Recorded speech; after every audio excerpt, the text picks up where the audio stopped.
be deeper than my feet could ever wander, and my faith would be made stronger in the presence of my Savior.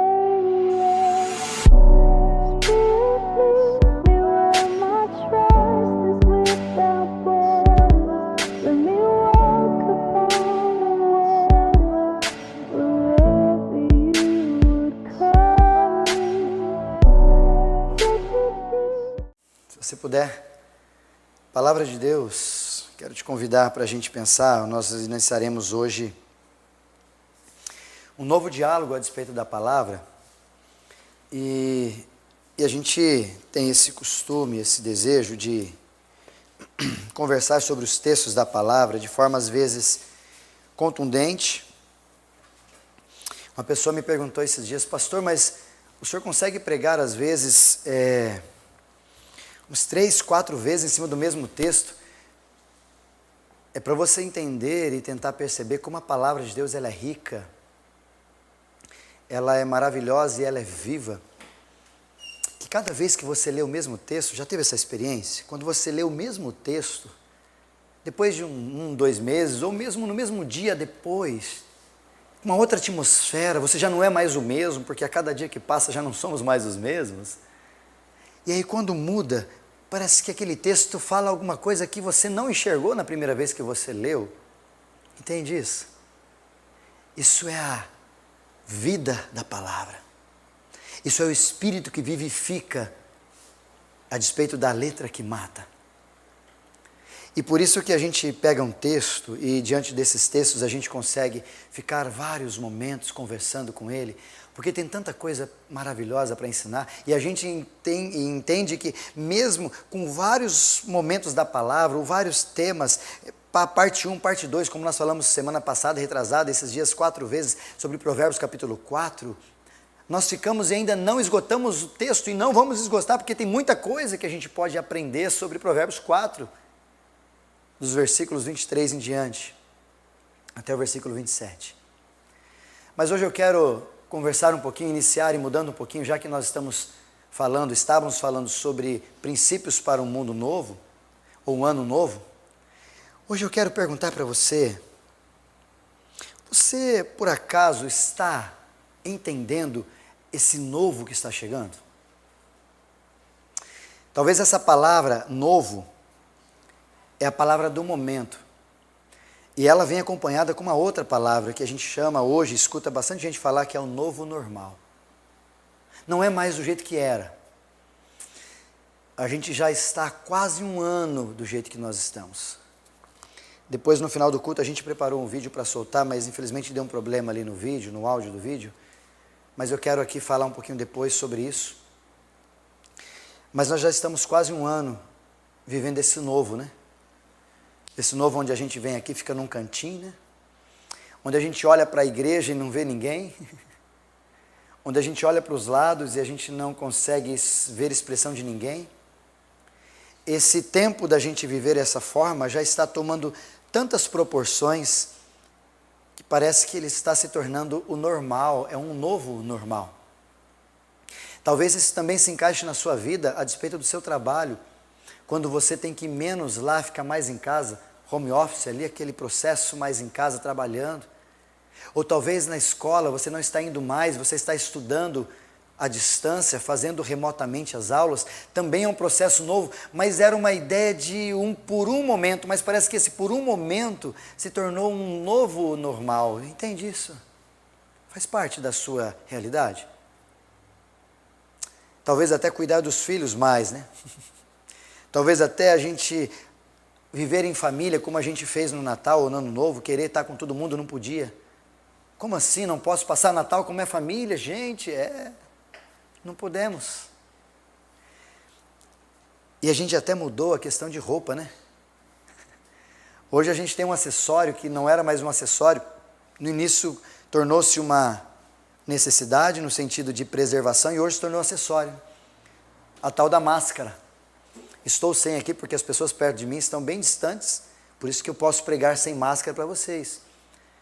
Mas você vê que os músicos acabam ficando com as máscaras, quem está cantando um pouco mais atrás aqui sem a máscara, mas só na cantoria, depois já estão com máscara, está todo mundo com mascarazinha aqui, ó. Como dizem, está quase todos mascarados, né? Aí, isso aí, agora está com máscara. Mas a máscara se tornou um acessório para a gente, não é? A gente não pode mais sair sem máscara. A gente não pode mais entrar nos estabelecimentos se não tiver com máscara. A gente não pode mais viver sem máscara. Algumas pessoas já usaram esse termo dizendo assim, agora as nossas máscaras são visíveis. Diante das máscaras que nós vivemos no nosso dia a dia. Quer ser um mascarado no relacionamento com os amigos, um mascarado no trabalho, um mascarado no futebol, um mascarado, como você já ouviu falar sobre esse tema. Mas a verdade é que todo esse novo normal nos trouxe algumas reflexões, como por exemplo, o tempo. A gente começou a perceber que o tempo é algo que a gente às vezes não o tem. Mas quando a gente o tem, a gente não sabe lidar com ele. Quantas pessoas tiveram mais tempo do que o normal e não fizeram nada de produtivo nesse tempo de pandemia, ficando em casa um pouco mais. Também nos trouxe algumas reflexões do tipo prioridades. A gente percebeu que a pandemia alarmou alguns elementos e uma delas é que a gente não tem prioridades certas. A gente se preocupa com coisas que não eram para se preocupar quando abrimos mão e deixamos algumas coisas para trás, como displicência ou talvez como uma procrastinação, e a gente se perdeu e a pandemia veio nos lembrar disso, ou nos ensinar, talvez para alguns. Como, por exemplo, cuidar da saúde. Outras reflexões a respeito dos nossos relacionamentos. A gente percebeu que quando alguém está com Covid-19 e de repente é entubado no hospital, a gente percebeu que poderia ter sido a última hora, último momento, a última vez que a gente se encontrou com essa pessoa. E talvez a gente não fez o que deveria fazer nos nossos relacionamentos, quer sejam com os parentes, com os amigos, não sei. Essa semana mesmo a nossa igreja presbiteriana independente perdeu mais um guerreiro, mais um pastor. E a gente está vivendo essas crises, ou essas confusões no nosso dia a dia, e tudo isso está se tornando o normal. Tudo isso está se tornando normal. E eu quero trazer para você um texto do capítulo 5 de Lucas, se você puder abrir a sua Bíblia, capítulo 5 de Lucas. Ele também se encontra no livro de Mateus, capítulo 9, também no livro de Marcos, no capítulo 2, a mesma referência, o mesmo discurso, diálogo, mesma proposta de Jesus nesses três evangelhos, que são os evangelhos sinóticos. Mateus, Marcos e Lucas. Capítulo 5, escolhi o capítulo 5 de Lucas, por algumas palavras que vai dar para a gente conversar um pouco hoje e estender por alguns dias a mais essa reflexão.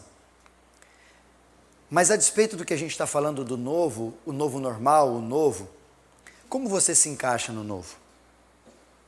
Uma pergunta que eu quero que você comece a pensar a despeito da novidade, é: você tem facilidade em lidar com as novidades da vida?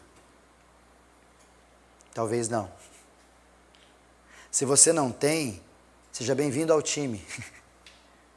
É assim, a vida é assim. Nós, de alguma forma, temos dificuldades, e essas dificuldades às vezes são maiores do que a gente imaginava, vamos falar sobre isso, por causa dessas mudanças, de todas essas nuances que a gente está vivendo esse tempo todo, inseguro, muda daqui, muda dali. A gente estava esperando sexta-feira uma mudança, né, de sair da fase vermelha para laranja, e a mudança não veio, e não esperávamos que as UTIs estivessem carregadas e está, enfim, uma confusão, mas tudo muda e muito rápido, inclusive o preço do combustível, né?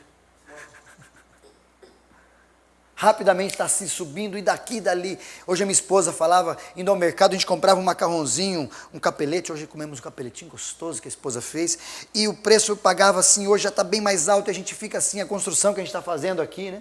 Quanta coisa a gente vai comprar e disparou o preço. Ou seja, as mudanças de todas as esferas estão assim rapidamente perto da gente, e a gente está ficando assustado. E aí quando a gente olha para esse texto, capítulo 5 de Lucas, a partir do versículo de número 36, nós temos Jesus, tratando a despeito de uma parábola, conversando com os fariseus, com os discípulos de João, com um grupo de discípulos e pessoas interessadas em ouvir Jesus. Ele começa a partir do versículo de número 33, falar sobre jejum, Por que eles não jejuam? Por que isso, aquilo? Aí Jesus dá uma resposta a respeito do noivo, quando o noivo está, não precisa, enfim, uma série de coisas, nós vamos tratar disso. Mas no versículo 36, Jesus começa dizendo assim: também lhes disse uma parábola, acompanhe comigo na sua Bíblia. Ninguém tira um pedaço de veste nova e a põe numa veste velha, pois rasgará a nova, e este remendo da nova não se ajustará à roupa velha. Jesus mostrando para nós, nesse primeiro momento, no versículo 36, que a gente não pega uma roupa nova ou um pedaço novo e não coloca na velha consciente. Por quê? Porque a gente sabe que a nova na velha não vai viver com compatibilidade, vai ter incompatibilidade entre a roupa velha e a roupa nova. Esse remendo não é algo aceitável, falando Jesus. E aí no 37 ele continua, mas ele usa outro elemento. Agora ele usa o elemento chamado vinho e odre. Olha o que diz o texto, 37. Ninguém põe vinho, e esse vinho sendo novo, em odres, sendo esse velho. Pois o vinho novo romperá os odres, entornando-se o vinho, e os odres se estragarão. Jesus está dizendo agora que ninguém pega um vinho novo e coloca dentro de um odre velho. Porque a hora que você colocar o vinho novo dentro do odre velho, aquele odre velho, a gente já vai falar sobre isso, ele vai se romper e você vai perder tanto o odre que você tinha, quanto o vinho que você acabou de ganhar.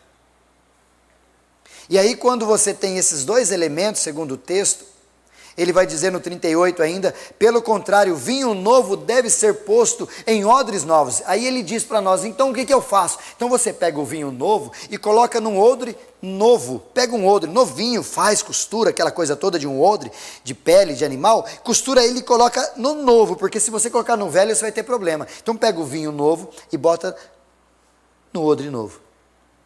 E aí ele diz no finalzinho do texto, ambos se conservam. Ele repete isso porque Mateus e Marcos usam essa expressão que ambos se conservam. Tanto o odre novo quanto o vinho novo vão encontrar essência na combinação e ambos vão se preservar. E aí no finalzinho ele diz, e ninguém tendo bebido o vinho velho, porém o novo, porque ele diz o velho é excelente, a gente vai falar sobre isso num outro momento.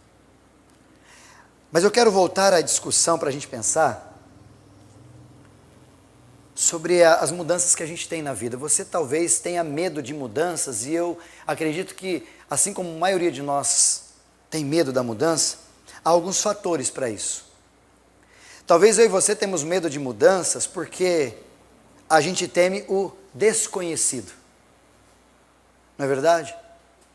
Talvez esse primeiro elemento do desconhecido faz com que a gente trave a despeito das mudanças que são colocadas na nossa vida. O Covid está aí para dizer. Quem conhece definitivamente a Covid?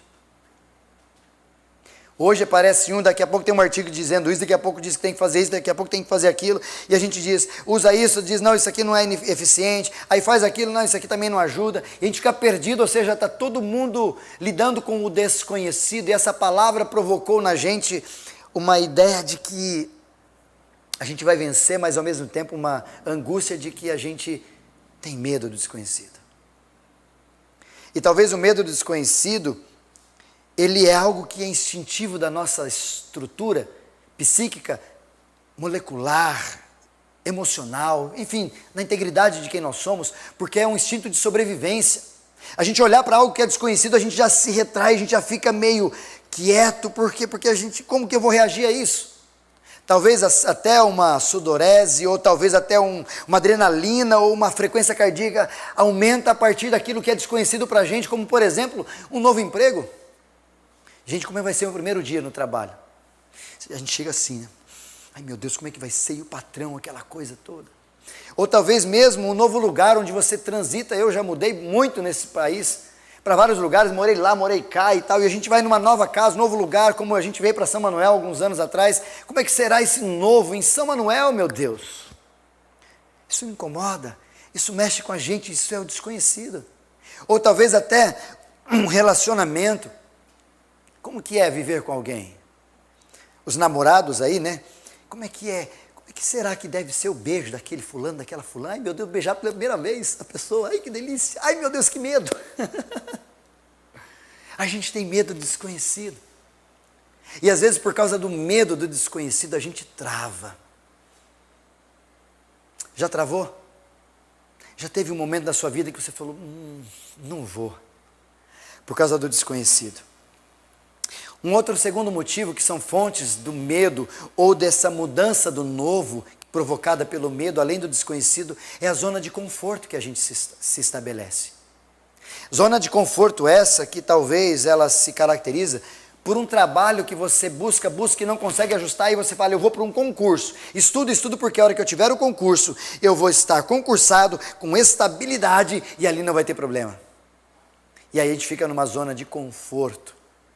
Em todas as áreas, não só de um trabalho, não só de uma estrutura empregatícia, mas também num relacionamento. Quantas pessoas vivem numa estabilidade ou num comodismo a despeito daquilo que eles vivem no relacionamento a dois? Ou com os filhos, ou com a família, de certa forma geral. Vivemos acomodados, as coisas não funcionam, deixa assim mesmo. E vamos nos acomodando, essa zona de conforto começa a tomar gosto na gente, a gente estaciona nela, e a gente começa a ficar ali, e não tem a expectativa de começar de novo. Não tem a expectativa de falar, vamos tentar de novo. Vamos voltar, vamos passar uma página aqui, colar essa página, vamos dar uma volta, vamos começar de novo em tudo. Vamos sair dessa zona de conforto. A gente não tem porque é confortável demais. E é gostoso ficar no conforto, não é verdade? Já viram aquele livro, Quem Mexeu no Meu Queijo? Sabe por que a gente não gosta? A gente não tem facilidade em lidar quando as coisas saem do nosso controle. Porque a reação do conforto projeta na nossa mente a ideia de que a gente está no controle das coisas. Por isso que eu estou confortável, porque eu tenho aqui, tenho isso aqui, tenho isso aqui. Quer ver um exemplo só para você entender de forma hipotética? Hoje a gente senta na frente da televisão e pega o controle e coloca aqui. Aí se vem a sua esposa ou seu esposo, alguém da sua casa, tira o controle e coloca em outro lugar, você vai mexer no canal e fala, quem mexeu no meu controle? Você fica bravo, sabe por quê? Porque você tem que levantar e ir lá buscar o controle para mexer na televisão. Mexeram no teu conforto, tiraram tudo sobre o teu controle. E aí a gente fica abismado, incomodado. Então é gostoso, é bom, de certa forma, a gente ter conforto. A gente ficar na zona de conforto. Contudo, essa zona de conforto é um instrumento, às vezes, de não desejar as mudanças que a vida nos proporciona.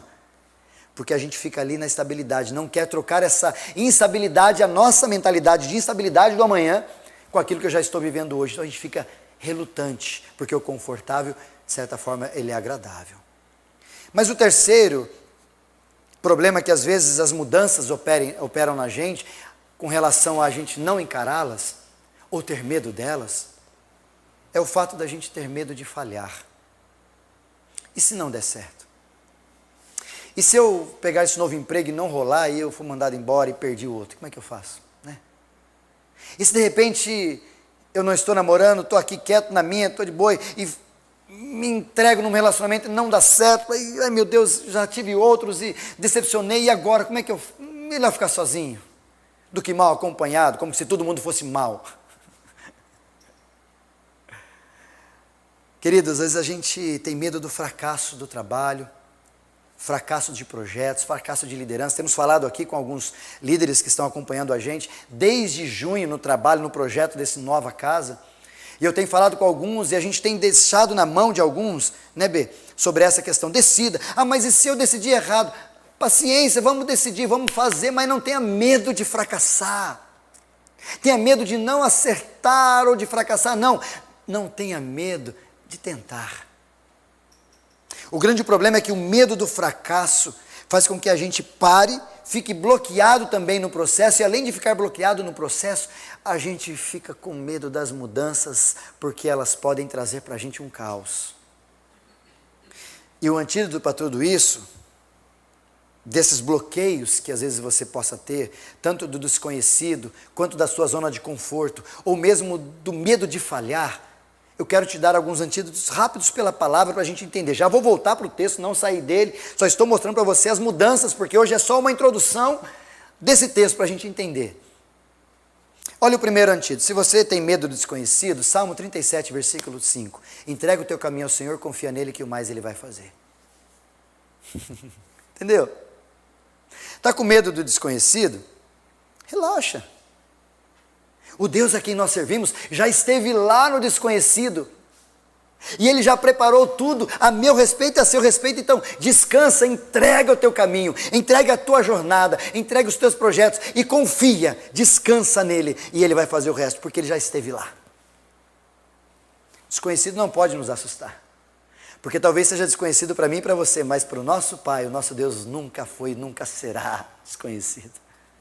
Pelo contrário, Ele sabe de tudo e é soberano e tem controle sobre todas as coisas. Zona de conforto. O antídoto para a zona de conforto é o que está escrito em Hebreus capítulo 4, versículo 12. Quando a mesma palavra de Deus, ela vai dizer para nós exatamente essa expressão. A palavra de Deus é viva e eficaz, mais afiada do que qualquer espada de dois gumes, ao ponto de separar, de penetrar e dividir alma e espírito, dividir junta e medula, dividir pensamentos e intenções.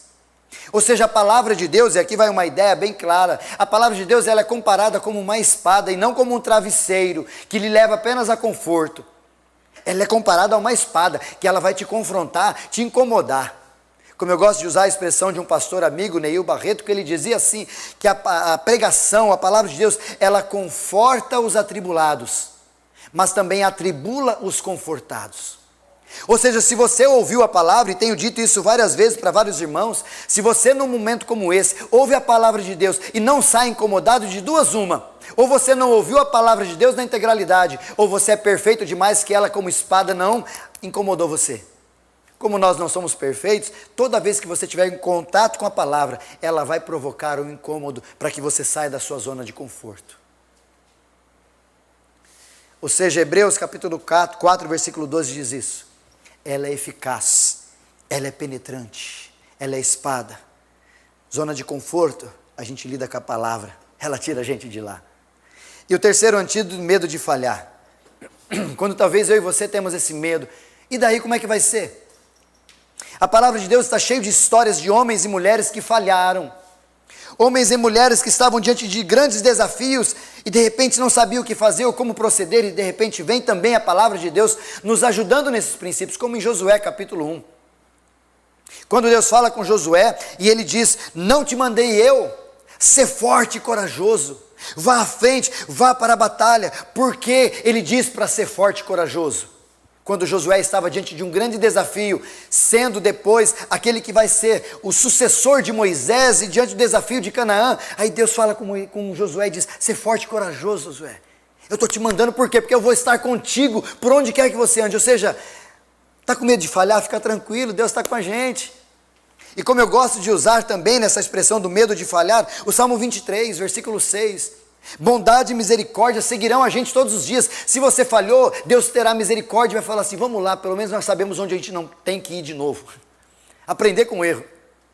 Mas se você acertou, foi bondade de Deus, ou seja, acertando ou errando, nós tivemos que decidir e fazer, mas falhar, não tenha medo de falhar, porque Deus está com a gente.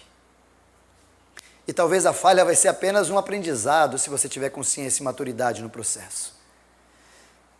Ou seja, mudança é necessário.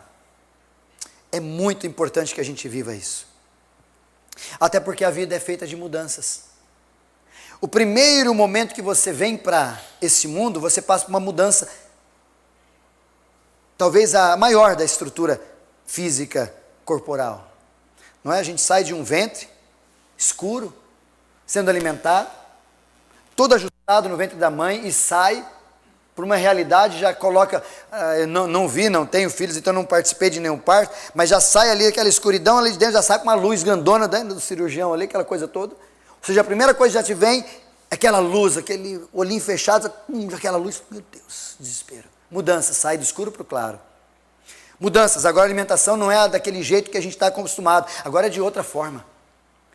E a gente vai crescendo, as coisas vão acontecendo, e a gente vai se transitando sobre essas mudanças. Tanto que essas mudanças vão provocando mudanças no meu corpo, vão provocando mudanças no meu jeito de ser, no meu jeito de falar. Tudo é mutável, hoje é assim, a gente vive assim. E se a gente não souber relacionar-se com as mudanças, com o novo, com aquilo que está vindo, a gente vai ficar no ostracismo e a gente vai perder algumas das grandes possibilidades de transformação que Deus coloca sobre nós. O problema disso é quando o medo é crônico. E o nome para isso é kainofobia. No original, kainos, novo no grego, fobia, medo do novo. E quando a gente tem esse kainofobia, que é o medo das coisas novas, a gente começa a ficar com esse medo exagerado de novidades, medo exagerado de novas situações, medo exagerado de teorias, medo exagerado, e a gente acaba ficando quieto e ficando enclausurado.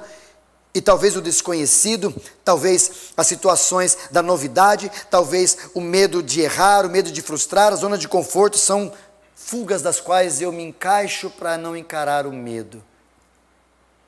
O problema de tudo isso, queridos, é que a mesma forma que a minha vida ela é feita de mudanças diárias e segunda após segunda eu estou mudando, o problema é que também quando a gente olha para o Evangelho de Jesus, a gente percebe que o Evangelho ele oferece, ele vem como uma palavra de confronto, nos dando esse princípio de mudança clara e radical na nossa vida. Quando você olha para o Evangelho, você vê novidade, você vê mudança, você vê transformação, você vê uma intencionalidade do céu provocada na terra, em mim e você, algo que vai ser gerado e modificado dia após dia e vai fazendo todo esse processo a cada momento que a gente está vivendo.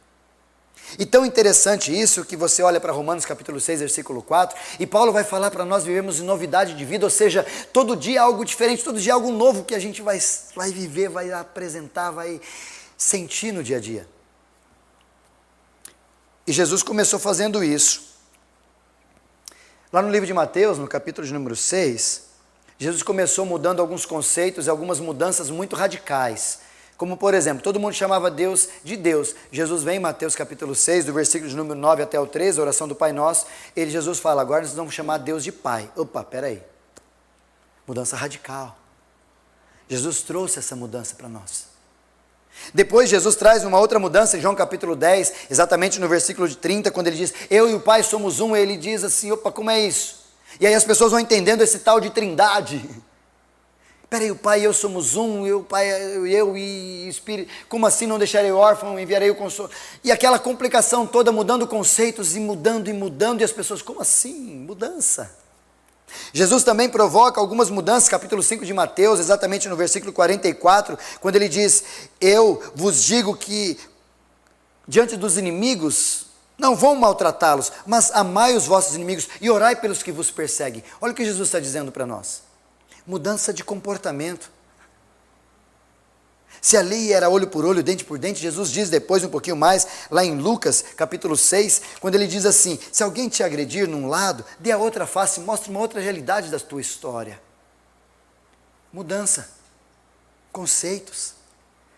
Jesus também, em João capítulo 4, começa também a trazer, quando perguntam para ele, uma mulher samaritana, João capítulo 4, e pergunta, onde que a gente tem que adorar? Aí Jesus vem e quebra tudo, não é no monte, não é nem em Jerusalém, Deus é Espírito, importa que seus adoradores o adorem em Espírito e em verdade, ou seja, a adoração vai ser mudada. Olha o que Jesus está falando, tudo é mudança. E aí, vem Jesus no capítulo 3 de João, que é o mais contundente que eu creio, quando Jesus conversando com um jovem, ou um homem melhor, sábio daquela época e chamado Nicodemos, e Nicodemos pergunta para Jesus, como é que eu posso ver o reino dos céus? Jesus fala para ele a seguinte expressão, você tem que nascer de novo. E ele pergunta, dialogando com Jesus, como é que posso de um homem do meu tamanho, da minha estrutura, voltar ao ventre da minha mãe? Aí Jesus diz, não é assim, aquele que é nascido da carne é carne, aquele que é nascido do Espírito é Espírito, você tem que nascer de novo, metanoia, transformar-se, mudança, e a mudança é radical. Ou seja, o que a gente encontra na palavra de Deus é que a gente precisa viver nessa novidade de vida, e essa novidade de vida é radical. É tão radical que a ideia é sair da morte para a vida, é sair das trevas para a luz. A mudança que o Evangelho nos proporciona é radical. É algo maravilhoso que Deus nos coloca, não é um ajuste, não é um detalhezinho, é uma transformação radical na nossa história. Tanto que a palavra de Deus, Efésios, diz que estando vós mortos em vossos delitos e pecados, Deus nos deu vida. Ou seja, mesmo nós estando mortos, Deus olhou para nós e viu que na morte ou no ser morto não há vida, não há mudança, não há nada. Ele veio trazer a mudança que é a própria vida na vida do morto, que é na minha e na sua. E ele diz isso em João capítulo 10, versículo 10, eu vim para que tenham vida e a tenham plenamente ou em abundância, depende da sua versão, porque ele sabe que nós éramos mortos, estamos mortos, então nós precisamos radicalmente viver essa transformação. Por isso que a gente precisa voltar ao texto e entender essa incompatibilidade que o texto traz. Primeiro, Jesus usa a incompatibilidade entre a roupa, usando a roupa como elemento de exemplo, e dizendo que um pedaço novo não se encaixa num pedaço velho. E nessa expressão, ele diz que se você rasgar um pedaço novo para pôr no velho, vai ter incompatibilidade de cor, de teia, incompatibilidade de fios, vários detalhes que não vão dar certo, vai ficar um remendo. E não se faz remendo desse jeito. Remendo é conserto, remendo é ajuste, remendo não é mudança, não é transformação. E aí depois Jesus traz, e aqui eu quero parar um pouquinho mais, a respeito do odre e do vinho no 37, se no 36 é sobre a roupa, no odre e o vinho é no 37, e ele usa o odre, que o odre é um cantil, e esse cantil ele é feito de pele de animais, talvez um meio cantil ou um cantil inteiro, quando eles pegam um animalzinho, tiram todas as entranhas do animal, preservam o couro dele ali, e ao preservar o couro, tiram tudo, eles costuram as patinhas da ovelha ou talvez da cabra, fecham ele ali e aonde é o pescocinho ali, eles encaixam a água para ficar com a temperatura boa, ou às vezes um vinho novo para que ele possa ali se desenvolver e tornar-se um ótimo vinho. É assim que era usado o odre, é esse instrumento que é um odre. Depois você pesquisa na internet o que é um odre, você vai ver, feito de pele de animal. E assim preservava no deserto, tudo que eles viviam, andavam para todo lado, eles usavam esse odre. Lá no livro de Josué também vai dizer que alguns, por terem odres velhos, tentavam enganar os outros, alguns soldados dizendo, nós precisamos se passar por alguns antigos. E aí eles pegavam odres velhos. Por quê? Porque com o tempo o odre ia assim, ficando velho, e inclusive, segundo o Salmo 119, 83, ele era esquecido e ficava ali só com as fumaças. É o odre velho. E essa estrutura do odre, no original, actus, ela também é chamada nesse texto sobre o vinho. E o texto, quando ele fala de vinho, oinós, ele está dizendo sobre essa estrutura do vinho, que um vinho é novo, o odre é velho. E esse diálogo que Jesus faz aqui e fala nessa explicação, ele está querendo dizer claramente, aqui eu quero que você guarde essas expressões e explicações muito claras. Jesus compara o odre comigo e contigo. O odre sou eu e você, nós somos os odres, e nós sendo o odre, ele vai dizer que esse odre é velho, ou seja, o odre, a partir do momento que ele é desenvolvido, ele tem um processo de envelhecimento, ele vai ficando velho, como também a gente pratica essa velhice ou essa idade, quando a gente comemora aniversário, né Caio? Caio que fez aniversário essa semana, ficou mais velho como um odre velho. Hoje, inclusive, o nosso querido pastor Paulo Júnior está fazendo aniversário, está ficando um odre velho, não é? Alguns estão fazendo assim. Essa semana também a dona Cida faz aniversário, vai ficar um odre velho. Agora posso dizer que é um odre velho, né? Não falando que a pessoa está velha, é um odre velho. Vocês estão entendendo, né? A Ariel, lá na Colônia também, vai fazer aniversário essa semana, um odre velho. A Elisângela, lá de Sorocaba, fazendo aniversário essa semana também, um odre velho. E a gente vai vivendo essa estrutura, por quê? Porque o tempo vai passando, e a gente vai se estruturando, e vamos ficando velho, e talvez quando chega o novo, para a nossa estrutura e realidade, a gente não consegue se adaptar, porque o novo para a gente, que somos estruturas velhas, está me entendendo? A gente não consegue ter compatibilidade. E aí vem Jesus e fala do vinho, porque essa resistência entre a gente que se tornou quem nós somos e o Evangelho de Jesus, porque o vinho, Jesus está dizendo que é o Evangelho de Cristo. O vinho novo é tudo aquilo que é de Deus, é o Evangelho de Jesus vindo para trazer uma transformação na nossa estrutura e em qualquer lugar que nós estivermos, vai mexer com tudo, cultural, emocional, educacional, tudo mexe quando Jesus chega na gente. E aí quando esse vinho novo, ele chega, Jesus diz, o vinho novo requer um odre novo. O que Jesus está dizendo é que não dá para a gente se encaixar com vinho novo com odre velho. O que Jesus está dizendo, em outras palavras, que não dá para vir o novo evangelho do jeito que você é. E aqui a gente aprende algumas verdades para a gente pensar, agir e guardar no coração. Preste atenção nisso. Primeira verdade que nesse momento a gente aprende é que Jesus não veio remendar a sua vida. Jesus não veio remendar a sua vida. Pastor, o que isso tem a ver? É que Jesus não é um ajuste técnico. Jesus não é um pedaço no maior. Porque quando você remenda, o remendo, ele se torna menor do que a estrutura. Se eu for remendar essa camiseta e um buraquinho aqui, eu vou pegar, de repente, um pedaço e vou colocar aqui. Então, o que vai vir novo é muito menor do que eu sou quanto camiseta. E Jesus não é remendo, ele não é um pequeno em você. Ou ele é tudo ou nada. O pequeno é você em Jesus. E o grande problema nessa situação de hoje é que nós estamos invertendo. Jesus é um detalhe vindo para ser acessório na minha vida. E Jesus não é remendo, ele disse bem claro ali, o vinho não vai para o novo, o vinho novo melhor não vai para o velho. Ou você se transforma, ou vai rasgar tudo e você vai perder. Então entenda de uma vez por outra, querido, Jesus não veio para remendar a sua vida. Segunda verdade que esse texto nos ensina é que Jesus, entenda muito bem essa frase que a gente colocou aqui, por favor. Jesus não veio lhe salvar, Jesus veio lhe matar. Misericórdia, pastor. Está na Bíblia. Jesus não veio nos salvar, ele veio nos matar. Como assim, pastor? Deixa eu mostrar alguns textos para você. Evangelho de João, capítulo 3, quando falava Jesus com Nicodemos, e ele diz definitivamente para Nicodemos, de que o primeiro ato que a gente precisa ter para encontrar-se com o Pai, ou encontrar-se com o reino, ou ver o reino, é morrer. Por quê? Porque tem que nascer de novo. Para nascer de novo tem que morrer. Evangelho de Lucas, capítulo 14, versículo 27, quando ele vai dizer também, nessa expressão, que a gente tem que estar disposto a sacrificar a sua própria vida, por amor dele, para ser discípulo dele, ou seja, está disposto a morrer.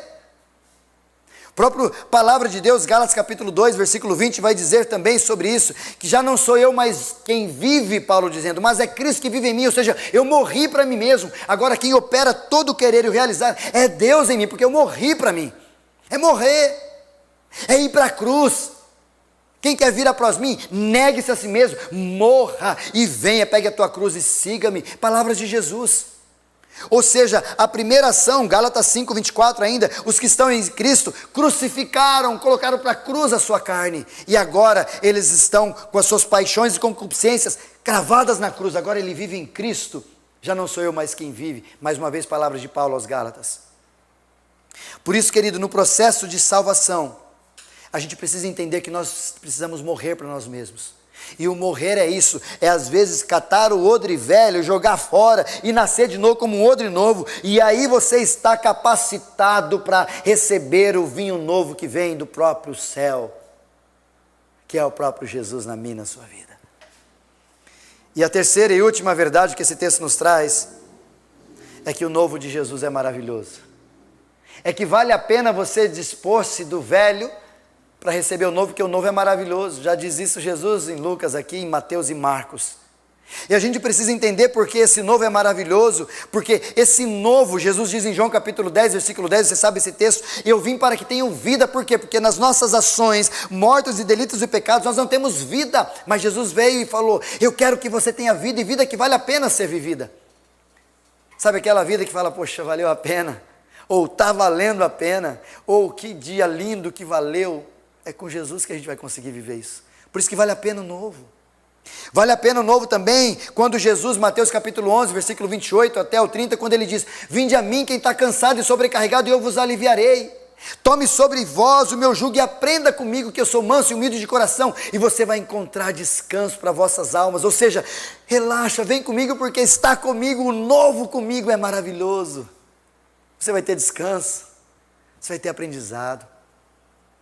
E João 14, versículo 6, quando Jesus também diz na última expressão, eu sou o caminho, a verdade e a vida. Ninguém vai ao Pai, vem ao Pai, ninguém chega ao Pai, se não for com Jesus. Por isso, querido, Jesus é maravilhoso, o novo é maravilhoso. O novo é maravilhoso, mas você precisa entender que para você receber o novo do jeito que você está, não dá. Você precisa deixar as coisas velhas para trás, e eis que tudo se faz novo num consenso entre aquilo que você é e aquela ação da graça de Deus na pessoa de Jesus, encontrando com a gente, revestindo a gente de todo esse poderio graciado, e a gente entende esse processo, fala, deixei as coisas velhas, as coisas de menino, as coisas que eram carnais, e agora eu me fiz novo, porque o novo é maravilhoso, e eu quero viver essa novidade de vida que encontro em Jesus. Romanos capítulo 6, versículo 4. Por isso, para a gente pensar, refletir e agir, quero finalizar dizendo para você, esteja aberto a mudanças. Nós vamos falar um pouco mais sobre isso semana que vem, mas o primeiro desafio que eu te faço sobre mudanças é esteja aberto. Talvez algumas coisas na sua vida estão travadas porque você está fechado, achando que é só daquele jeito que funciona. Não é só desse jeito que funciona. A vida é muito maior do que a tua caixinha, do que teu mundinho. Abra a mente. Deixe Deus te direcionar. Saia do Egito e vá para um deserto onde Deus vai levar você. Ah, mas eu não estou vendo nada, não precisa ver, descansa, relaxa, mas esteja aberto às mudanças que Deus tem para mim, para a tua vida. Eu não sei o que é para você, mas você está entendendo o que Deus está dizendo para você, das mudanças que Ele quer provocar na sua vida. Segundo desafio que eu te faço, cuidado com os ajustes bíblicos. Cuidado com os ajustes bíblicos. Aquela coisa da gente pegar um negocinho dali, pega um texto sem contexto, pega uma palavra ali, acha Jesus bonzinho e esquece, Jesus é só um cordeiro, mas esquece que ele também é leão. Vai pegando aquelas coisas que a gente deseja só sem pegar a integralidade. Cuidado, isso é adaptação, isso é remendo, e não pode ter remendo no evangelho, senão você não vai experimentar a vida que Jesus está dizendo, porque quando ele oferece a vida, não é a partir de remendo e nem de atalho, como falamos semana passada. É a partir de transformação, metanoia, mudança de mentalidade. Por isso, querido, abra mão desses artifícios que as pessoas estão colocando hoje. É Evangelho de Jesus, puro e simples, nada mais.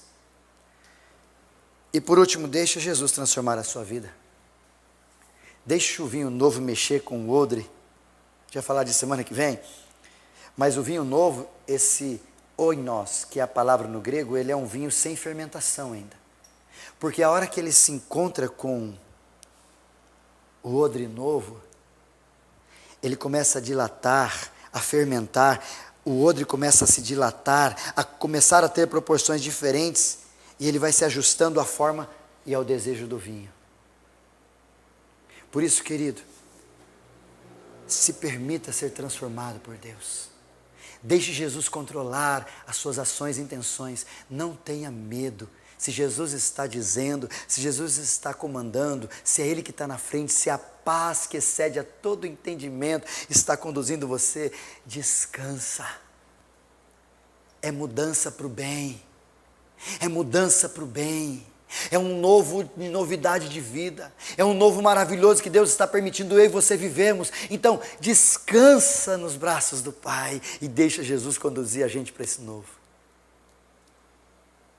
Mas para esse novo a gente precisa abrir mão muitas vezes de nós mesmos.